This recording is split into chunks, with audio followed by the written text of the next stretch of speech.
to a special episode of The Voice of Insurance, produced in association with Beazley. Deep down, we all know that innovation isn't just a buzzword. It's really a matter of long-term survival. It's getting increasingly difficult to argue against the idea that the speed of change keeps accelerating. And we now live in a world where what was science fiction only 20 years ago could soon become the norm.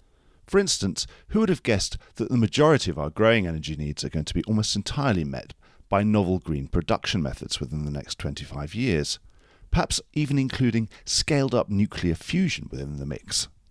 Who would have imagined that commercial exploitation of space would become ever more economically viable, including the possibility of space-based manufacturing and lunar habitation? In such an environment, a failure to innovate means that not only will your company stagnate over time, but better run, more innovative competitors might take an unassailable lead over you. In a world where progress is being measured in giant revolutionary leaps, a culture of small, incremental improvements on what we've already got might not quite cut it. So, if innovation is imperative and we all want to do more of it, we all need to learn how to do this more radically and at a greater speed and scale than ever before. This is clearly not something that can be left to chance.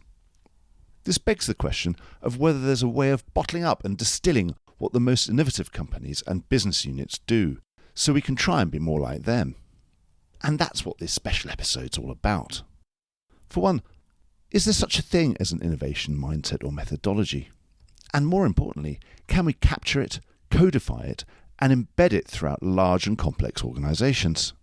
To explore this and the major upcoming engineering, technological, financial and intellectual challenges of the next 2 decades, I'm joined today by a stellar lineup of guests from Beazley and wider industry. We'll hear from Adrian Cox, Beazley's CEO, Neil Kempston, Head of Incubation Underwriting, and Denis Bonsoussan, Head of Space. I'll also talk to Rob Grant, Managing Director and Head of the Global Projects Group at Pollination, a specialist advisor and investor in the energy transition, who's here to give us an external perspective. Let's start with Adrian Cox. For Adrian, innovation is a systemic endeavour that he understandably wants to foster and nurture across his organisation. So just like most things, although some people ascribe things to instinct or luck or fortuity in some way, I think you can get more of that if you put a process behind it.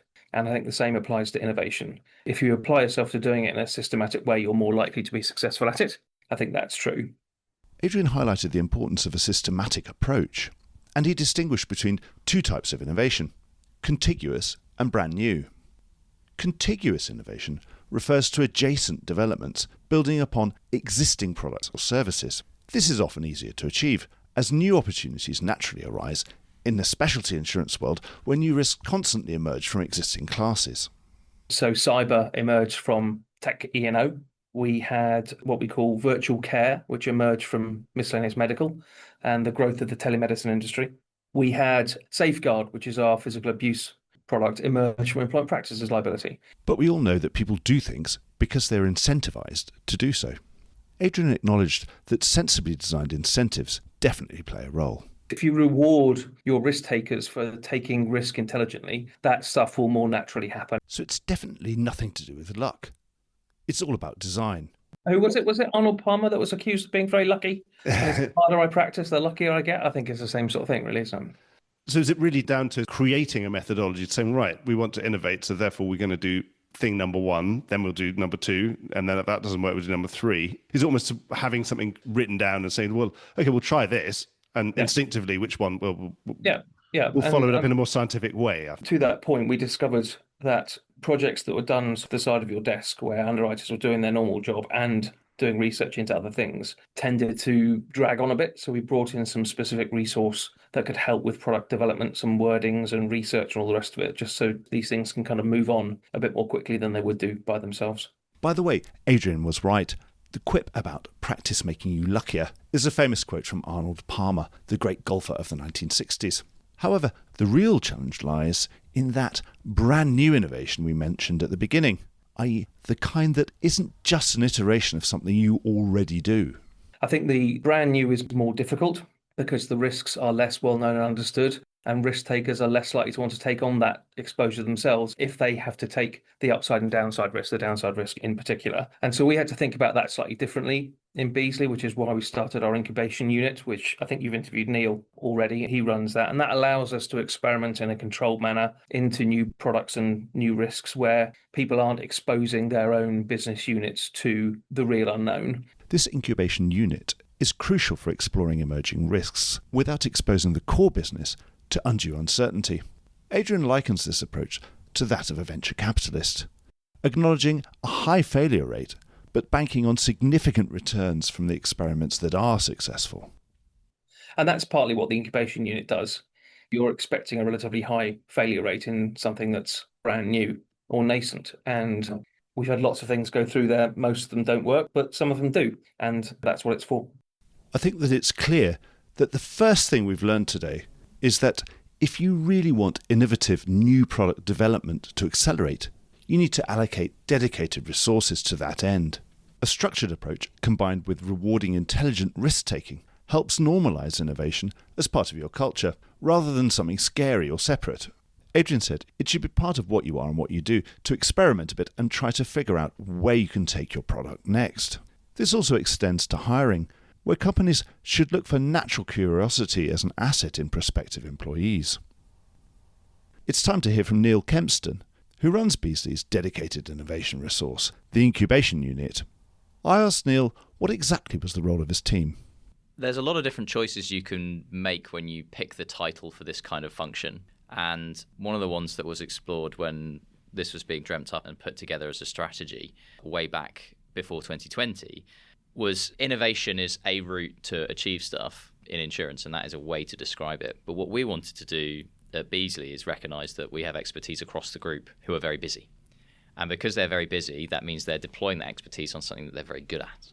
And what our team can do is provide the upfront work to discover, to go through the design and testing and stressing process for a new product, but then also underwrite it and scale it, incubating it until it's ready for them to take forwards. So what we're here to do is to provide them with new products so that we can go through this changing cycle of activity to give them more tools in their toolbox in the future.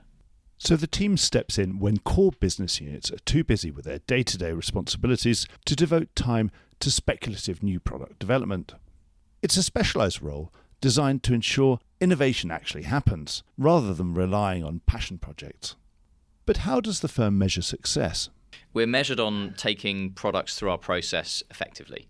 So if we have an opportunity that comes our way that isn't the right fit for Beazley for a very good reason, we will take it through our process and we will decline it and thank whoever brought that idea to us and give them an articulated and clear reason as to why it's not the right fit for us. It could be not the right fit for us right now. It could be not the right fit for us because of the broader Beazley strategic appetite and our ability to service that solution.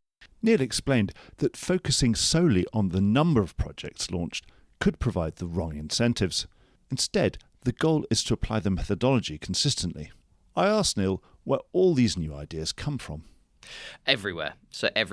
So we'll get things directly from underwriting teams who could have had it brought to them by a broker. They could have seen an opportunity themselves that they want to develop and bring to the fore, but they aren't resourced to be able to support that, to bring it operationally to life, but then also to take it through a test period, because the early years of a product can be more challenging as you learn a lot in that period.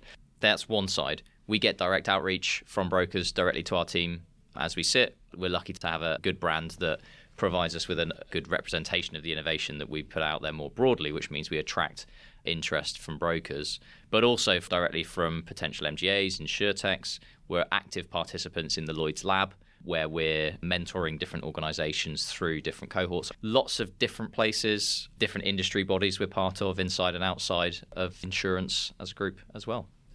The team sees between 1 and 5 new ideas a week, highlighting the sheer volume of opportunities and the necessity for a rigorous prioritisation process. Neil describes a multi-stage pathway from ideation to assessment and launch.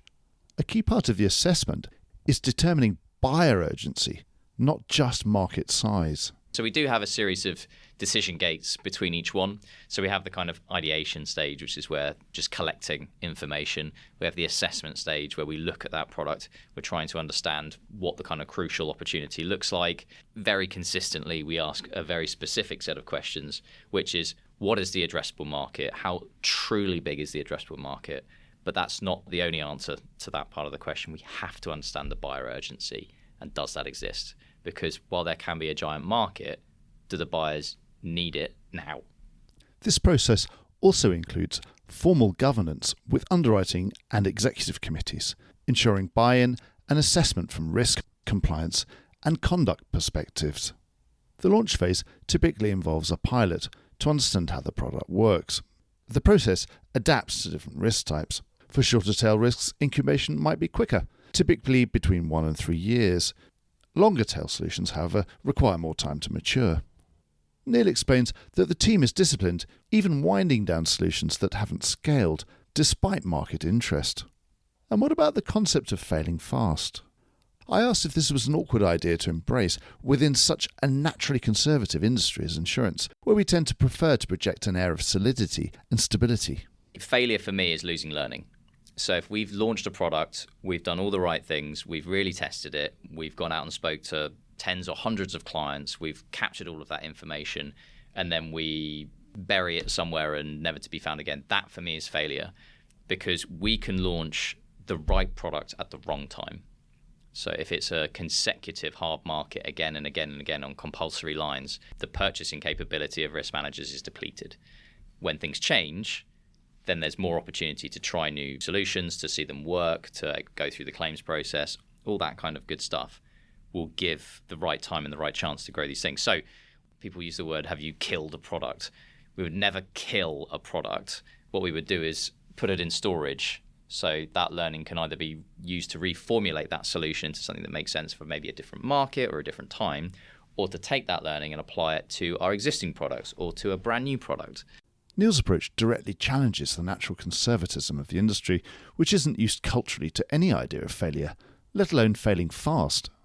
For Neil, a failure, as long as it leads to learning, is actually a success. Lessons, as long as they are studied and learned and not lost, will enable the business to grow and evolve.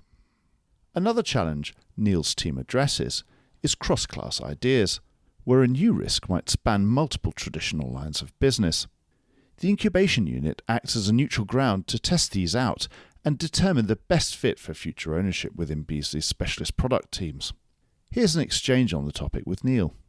It's a common feature that innovative ideas are often cross-class. And is that somewhere where you can add value? Because, of course, you are a third place where this thing can go and actually because otherwise, perhaps if you left it alone, one department might say, well, this is a property risk, but the other one might say, well, it's more of a political risk. And then, of course, never the 20 will meet. And then 20 years later, they'll still be arguing about who should be doing it. Whereas, of course, we can give it to Neil and he'll do it. Well, yes and no. So, yes, in that my team can lead us down the path to identify where's the best fit for that from a line perspective in the future, because as an incubating team rather than a holding forever team, there's got to be an onwards ownership if we think there's legs to the solution, whether we think there's a growth potential, we think there's a performance potential. So we have to have someone bought in from the underwriting side to take it forwards. What we can do is move that from a conversation to a test. And we can do that through building a portfolio, through putting together the wordings, through going through the claims process to understand those different bits and pieces, so that when we get there, we can help facilitate that. Now, my team, we've done cross-class solutions, so we're able to do that in different ways. And so, yes, we can provide that solution, but we always link it back to Beazley's broader strategy of being product specialists. And so what we can do is determine where that specialist can be. We do a lot of that learning. We stay in contact throughout the whole process with the underwriting team that we're aligned with. And it could be teams. It could be underwriting teams. So we stay aligned with both or more teams so that they're aware of all the learning that we're going on as resource efficient process for them as we can do. I then asked Neil about his team's relationship with technology. It certainly seems that as more and more data becomes available, this is allowing us to get a handle on pricing and the calculation of expected losses in novel areas that are so new that they don't yet have a track record. Tech, including AI, is becoming increasingly useful. So I think to your point around modelling, it makes that process faster. It was always possible, but incredibly difficult before. So you'd have to go and get the data, get the right sort of actuarial resource to be able to assess it, to go through all of that process. And a lot of the time it'd have to be done completely in-house without any third party doing that and showing their value. In terms of bringing new products to bear, absolutely. Finding ways to use data that couldn't be used before to create solutions that everyone thought was impossible. We've seen that happen. It's absolutely happened in the market. And it's a way to storm a march on everybody else where everyone says, oh, you can't do that. AI and advanced analytics assist in better risk selection and pricing for existing products, as well as enabling new product development. Yet despite all the technological advancements, Neil emphasised that the fundamental spirit of boldness and intelligent risk-taking, the why not attitude, remains essential. This systematic approach to innovation is particularly critical when addressing complex, multi-year projects that often lack historical data, a common characteristic in the transition to green energy. I asked Adrian how we should navigate these uncharted waters, especially with customer demand for long-term commitments from day one. Yeah, and it's often insuring technology that's new or things that are new, right? And that's certainly risky. New technology has always been difficult to underwrite. It goes wrong more frequently, doesn't it? And so the engineering class and the construction classes are riddled with new technology that's gone wrong, and those losses can tend to be quite severe. And we've seen that with renewable energy over the years, with wind farms way back when, and solar dealing with cat risk, and more recently battery farms dealing with fires.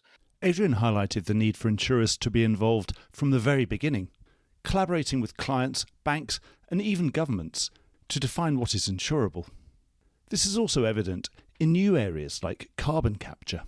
When you think about carbon capture and storage, for example, and storing carbon under the sea, there are some conversations going on right now between regulators and energy companies about how long the energy companies have to keep the leakage liability risk. So what should the government take on its balance sheet, and what and for how long should the companies keep on their own balance sheet, and how much of that is insurable versus not? The perils here are multifaceted. From an asset loss of sequestered carbon, which is a bit like a property loss, to significant pollution and liability exposures. Adrian explains that early engagement is key to getting the balance right and determining what levels of coverage are feasible. The rule of thumb being that the greater the material uncertainty, the lesser the policy period an insurer can offer. One of the good things I think about transition risk in particular is there are live conversations going on now between energy companies and banks and insurers and governments about figuring out who takes what risk and what is appropriate. And, in the past, insurers have often come in at the last minute and being told this bit's yours. And we're like, oh, well, we don't really want to do that. So at least we're in the room having these discussions now, which is helpful. This proactive engagement helps make new projects, particularly in green energy, investable by giving relief to the debt and equity capital required to get a scheme off the ground. Adrian noted that Lloyd's significant ability to syndicate risk is crucial for bringing meaningful solutions and capital to these complex problems. Lloyd's has great convening power across the insurance industry, but as you say, it's the biggest syndicated market that there is. And so when you collaborate that way, you can bring some quite meaningful solutions to some problems that do need real capital to solve. Adrian also mentioned Beazley's involvement in nuclear fusion, listing the wide range of risks involved. It's the machinery and plant construction risks. You've got property and physical damage risks. You've got workers' compensation risks. You've got performance guarantee risks. You've got credit risks, and you've got liability risks. So there's all sorts of stuff going on there. Building a plant like this has never been done before, so one assumes that the construction techniques are also untried. Yes, certainly. At that scale, anyway. And there's a risk of a nuclear incident. It's very different with a fusion plant than a fission plant. I think the extent of the damage is less, but it's still certainly a major exposure. We've been working since the beginning of last year with the SMI fusion force to try and figure out how we can help, what is insurable, how all the regulation would work. And actually our experience in the space sector has helped because there are some parallels there with who should be taking what sort of risk. It's super interesting. As Adrian mentioned, Beazley's experience in the space sector has perhaps surprisingly provided parallels for allocating risks in fusion projects. To delve deeper into ensuring cutting-edge technologies and managing extreme uncertainty, I spoke to Denis Bonsoussan, Beazley's head of space. And the funny thing about space, of course, is it's by definition hugely innovative because, of course, how do you insure something that you put it up in space and then you may be very, very hard to go up and fix it? So you can't just send someone with a van up in space to fix your satellite, and you want to get things right first time. Really interesting problems that need to be solved by insurance. The first hurdle to get over tends to be the lack of experience that we have of this activity. Someone's asking you to insure something that hasn't been insured before. What's the mindset? How do you start to insure things that don't have any experience, that don't have any loss record? That's the difficulty of underwriting a class like space. There was no precedent for space. So when the commercial age of space started, that was the time when insurance was required. Before that, and the start of the commercial age for space was roughly at the end of the 60s with the first communication satellite. Everything has to be invented, basically, in terms of insurance, because there was no precedent, and most of the space activity which have gone on before were from states, and states usually don't need insurance. So there were very few data at the time, and people used the experience from aviation and prior to that from marine as well. So the first solution for insuring satellite were derived from what was available for ships and for commercial airline. So early space policies were initially adapted from aviation and marine insurance. However, with the industry's growth, insurers became wiser and adapted policies to meet specific need, and eventually evolved to become the key to unlocking finance for space projects. Today, insurance is main enabler of space project.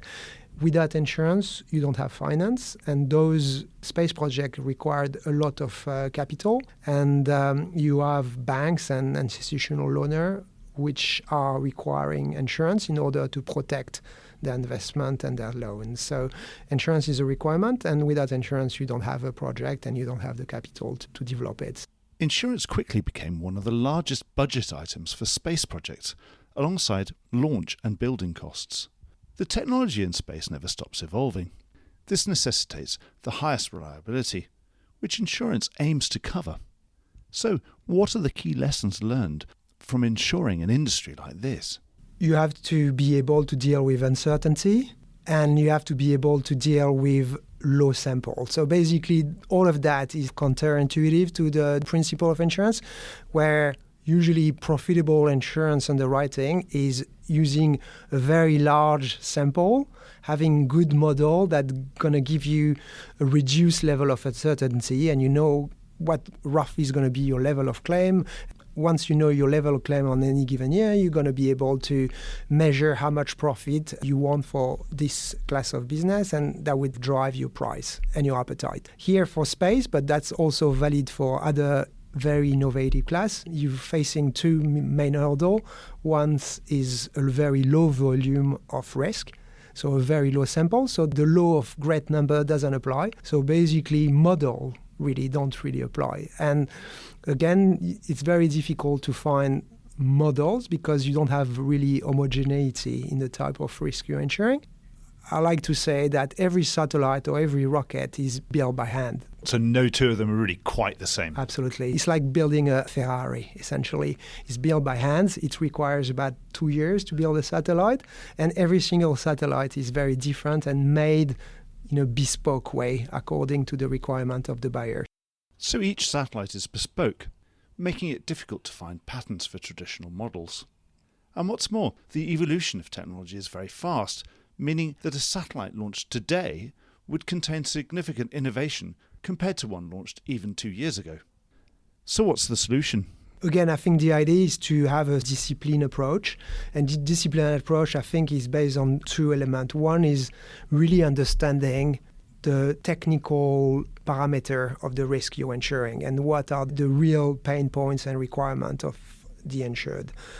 In order to get really into the technical assessment of your risk is understanding the weakness and the strength and asking the right question and be able to access the right amount of information which allow you to make educated assessment. It's what insurance has always done. Be disciplined in examining new risk, but also in your individual exposure to that risk. So, to meet the capital requirements of major projects, a pooling of resources is essential. For space, today, probably 50% of the space market capacity is reinsurers. So direct insurers are contributing 50%, and 50% at least is reinsurance. So there is effectively a pooling of resources that allow people sharing capital and sharing their appetite in a way which allow all projects to be covered. Linking back to what Neil said earlier, artificial intelligence is also beginning to play a significant role. I think technology is definitely helping today in two ways. One is for manufacturers. I think manufacturers are increasingly using AI to either use the best design or the design which have been proven to be successful, and having AI allow you to access a much larger quantity of data, and also being able to see patterns that humans wouldn't be able to see or not as efficiently.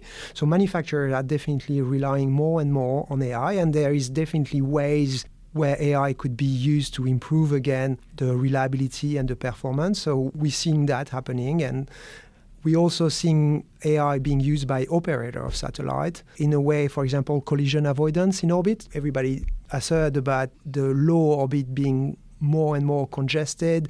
And I think AI is definitely helping in terms of collision avoidance. So the risk of having collision in orbit, creating more debris, I think this risk is being managed today in a much better way and is becoming less scary using AI. That contributes to making the space environment more benign from a risk point of view. And also from our point of view as insurers, I think we have access to a huge amount of technical data and technical engineering data. I think within the limit of what we could share with AI and within the limit of confidentiality agreement that we have in place, I think AI could definitely help in terms of helping us to manage the huge amount of data, getting to the critical areas and be able to see patterns as well. So I think there is definitely a benefit. This is starting to appear. I expect the coming years to see a much bigger influence of AI within our business.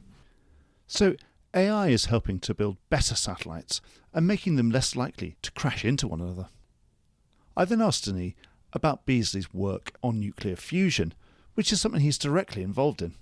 The project draws some fascinating parallels with the early days of space exploration. It came sort of naturally to me because there is a lot of commonality between fusion and space. Fusion is probably where commercial space was 50 years ago. Very beginning, people didn't really see application for space in day-to-day life. People were skeptical about what the future could bring in terms of general public application. People were used to see rocket being launched by the Russian, by the US, but that was all very distant for the common people and for taxpayers. And that's exactly the same today for fusion. Fusion is using a lot of the technological achievement that have been made possible by space. And fusion today is where it is, and people are talking about fusion today increasingly because, for once, most of the technological blocks have been removed. So we know how to produce fusion reactor. We know how to manage the thermal element, which has always been a big hurdle to fusion power production. We know how to manage fusion reactors as well, and that's all thanks to the achievement of the space exploration.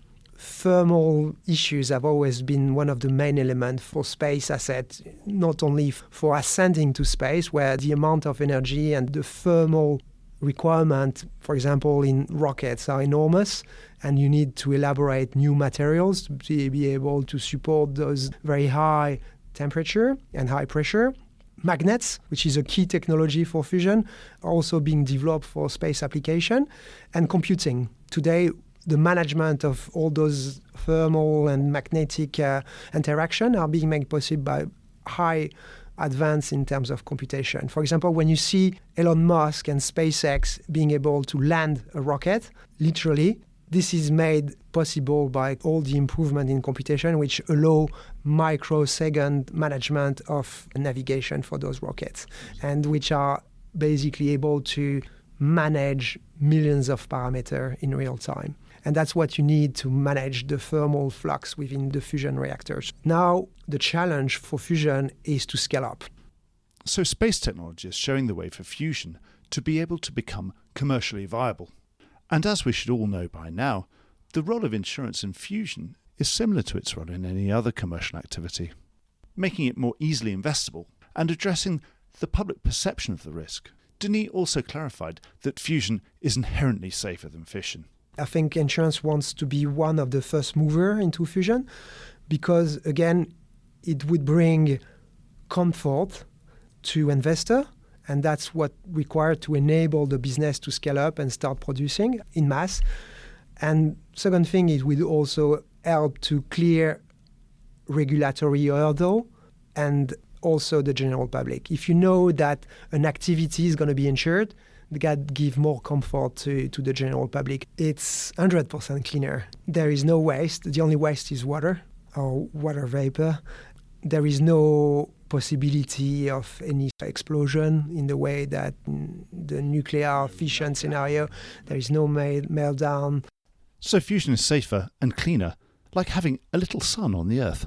The primary insurance products considered for fusion include construction, property damage, machinery breakdown and third-party liability. There's also demand for long-term performance guarantees akin to those offered for satellites. Investor, especially at this scale of capital, need some sort of comfort in terms of future performance. And what is required for insurers is to step in and accept the transfer of risk to them, to their benefits as expert. And what is being required at the moment and what is probably being the most challenging aspect of insurance contribution to the development of fusion is performance, providing performance guarantee that's going to allow capital provider to invest into the development of fusion reactor. Denis highlighted that the insurance industry has experience with performance guarantees for renewable energy and for satellites, where continuous performance can be insured for 15 years. Looking further into the future, Denis sees vast opportunities in space exploration beyond Earth's orbit. There are lots of new applications dealing with space exploration at the moment, which are, again, at the verge of emerging. One of them is the moon. I think we're going to see in the next few years a flurry of activity on the moon. Having access to the moon is going to be a game changer. Being able to manufacture in space as well, I think that's also the next thing. Again, all the technological blocks have been completed, and now it's just a question of generating enough capital to launch those facilities in space. I think there is a vision to outsource all the heavy industry which are polluting, which are complicated on Earth, and to outsource that to outer space. And that's today it's made possible by technology. Effectively, you see a point where a lot of the heavy industry is going to be outsourced to space. A lunar space market? You heard it here first. With manufacturing, biotech, chips and cables 100 times more efficient in space than on Earth, and the banishment of polluting industries to outside our atmosphere, the developing space economy is clearly going to keep Denis extremely busy. Our final guest today, Rob Grant, brings a unique perspective as someone who has spent a long and successful C-suite career developing, financing and operating renewable energy projects.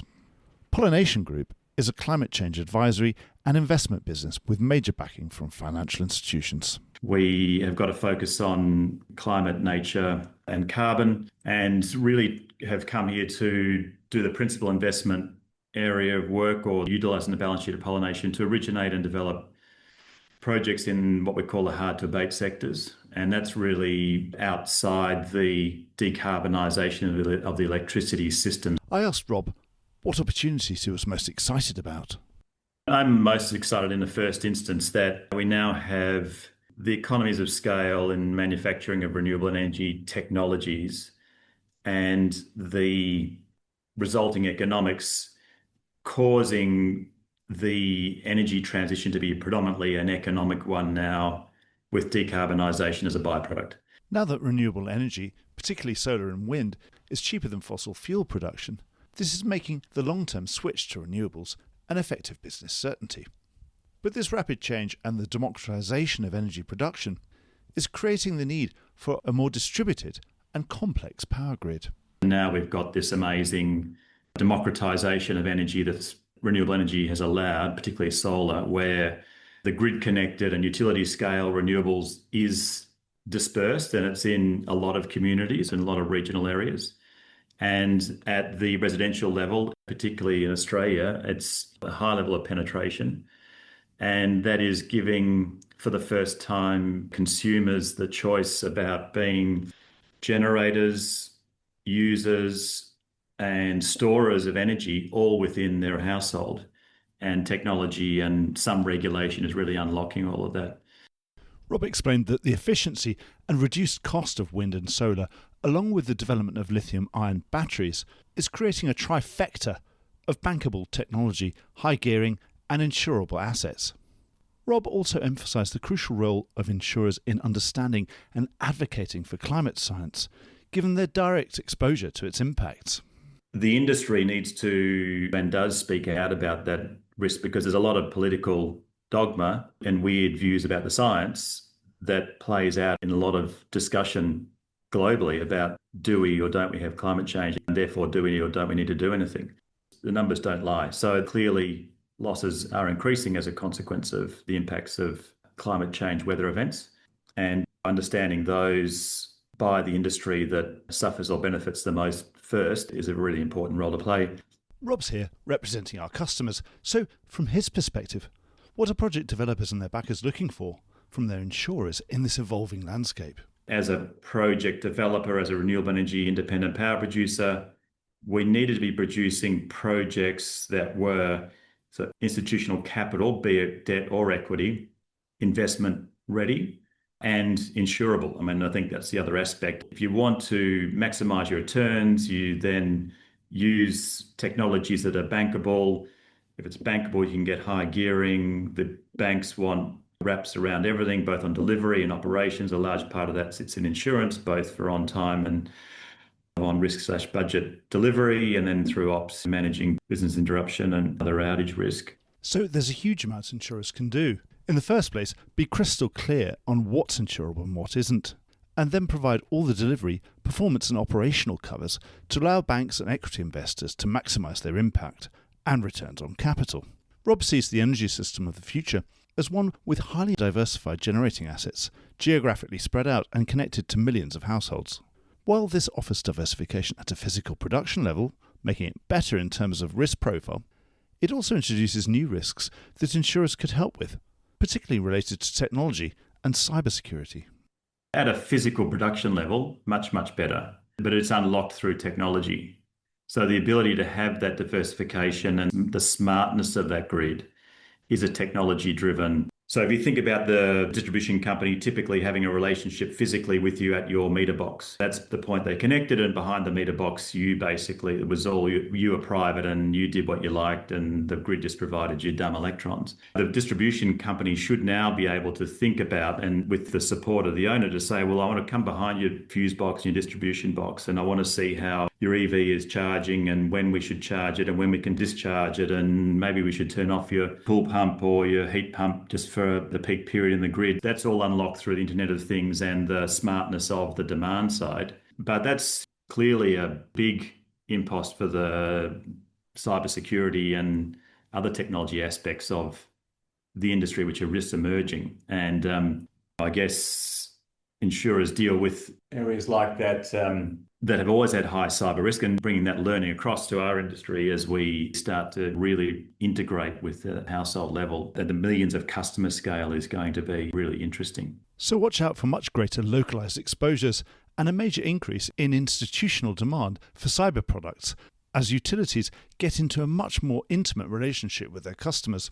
Rob also said that parametric insurance is becoming increasingly valuable to the power sector to help with the financial consequences of unexpected fluctuations in supply and demand. Opportunities for things like weather insurance and seasonal events that you can then utilise as a way to contract that 5-minute energy. So if you want to write a longer term contract into a forward period for your energy production from a wind farm that's based on average wind over that period, and then it comes in under. That's definitely a place for, and we do see some of that insurance. And that's always just got to be a better alternative than just going into the market and buying the energy and selling it into the contract relative to the premium on the insurance policy. So insurers can play a role by taking away the financial consequences when weather deviates from the norm. But now it's time for a reality check. What could insurers be doing better? Here, Rob expressed the most common frustration with insurers. Inconsistency, particularly after a big event. And I think it's down to the relationship, people, culture. I think insurance, like any industry, culture is kind of critical to performance of the business, and bringing the right culture to an organisation is the thing that gets the extra ounce of discretionary effort from teams, and that's really what creates competitive advantage. And presumably in insurance land, that's what enables you to do the analysis or put the time in to understand a new insured, or to stick with a current insured even though there's an event, and work with them on spreading out that recovery over a longer period rather than just dropping altogether and then trying to jump back in once you feel you've done penance. That would be the chief frustration with the insurance industry from your perspective as a buyer. Yeah. So insurers really need to invest in understanding their insureds deeply so that they can build long-term partnerships that can come through loss events and facilitate recovery, rather than dropping coverage when difficulties arise and jumping back in when sentiment changes. Rob also believes a full service model, including other services such as loss prevention, could be highly beneficial for managing the complex coordination of risks of a distributed and technologically intrusive energy system. This looks like a great opportunity for a new cyber-adjacent insurance line to emerge. It's clear that the insurance industry is undergoing a profound transformation, driven by the imperative to innovate in a world facing unprecedented changes, and that the scale of the opportunity for the insurers that know how to take on this cascade of new risks is enormous. From Beazley's systematic incubation unit to the pioneering work in space and the complex evolving risks of the energy transition, the themes of client centricity and managing uncertainty through the convening power of syndicated insurance and reinsurance run right through the core of our discussion. As new technologies like AI reshape industries, they also offer new tools for insurers to better understand and quantify risks, even with relatively low sample sizes. The future of insurance seems to be one where agility, a rejuvenated why not spirit, and a deep understanding of evolving customer needs will define success. It's an exciting time to be at the forefront of this change, helping to unlock investment and build a more sustainable future. I don't know about you, but I've ended this process in a much more optimistic frame of mind than I began it. I hope you too have been able to take some inspiration and comfort from this investigation. Thank you to Adrian Cox, Neil Kempston, Denis Bensoussan, and Rob Grant for sharing their invaluable insights with us today. Thanks for listening. Well, I hope you enjoyed today's episode. If you did, don't forget to subscribe or leave a like or a review or recommendation on whatever podcast platform you used to access this programme. These really help get the word out. Before we go, just a quick reminder that advertising slots are available here and in other places in the Voice of Insurance podcasts. Podcasting is the fastest growing medium and attracts a high quality audience of key decision makers. It's also an intimate medium where you, the listener, are right in the room with me and the interview subjects. Needless to say, that means it's a great way of getting your message out directly to an audience because you know you've got their full attention. It's also very cost effective. So get in touch with Mark at thevoiceofinsurance.com to find out how you could be speaking directly to the industry. Voice of Insurance is produced by me, Mark Gagan. Music was written by Anna Gagan and produced by Carlos Gagan. Check out more podcasts and written comment pieces at www.thevoiceofinsurance.com.